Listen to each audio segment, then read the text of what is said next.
The other stuff, if it's grown commercially, it's grown in places where they grow stuff year after year. The soil gets totally demineralized, denutritionalized. They have to, everything that makes a plant grow, they have to add to the soil to make that thing grow. So you're not getting a very good representation.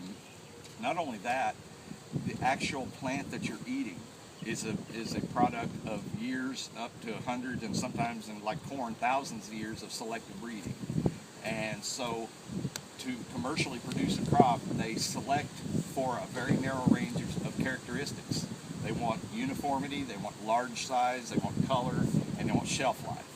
And when you restrict the genetic, the genetic makeup of a plant to just those narrow range, you get just a pale remnant of what you started with as far as the genetic diversity, its ability to pull up and retain minerals and things out of the soil, the things it has access to in the soil.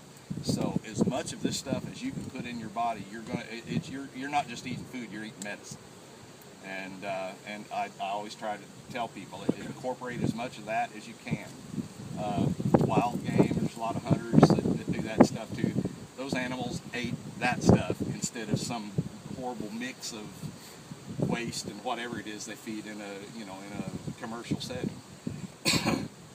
And even, I mentioned in the thing, even bugs. How many of you would eat a bug if we... That's what I'm here for. You can have my share. Well, I've just noticed in the past week, I've seen 3 different articles on the internet and in Facebook and on even the evening news about the importance of going insect for nutrition. As far as what it takes to produce an insect, it's more efficient in converting food that we can use from what's out there than just about any other thing. They're up to about 75% protein per weight. You eat a big beefsteak, it's like 14% protein for the weight. A little pile of crickets and grasshoppers will be about 65% per weight. So you can eat a little thing of toasted crickets and grasshoppers about that big and be getting actually more protein than you got in that big 10-ounce steak. The other thing is that it's just good, healthy food.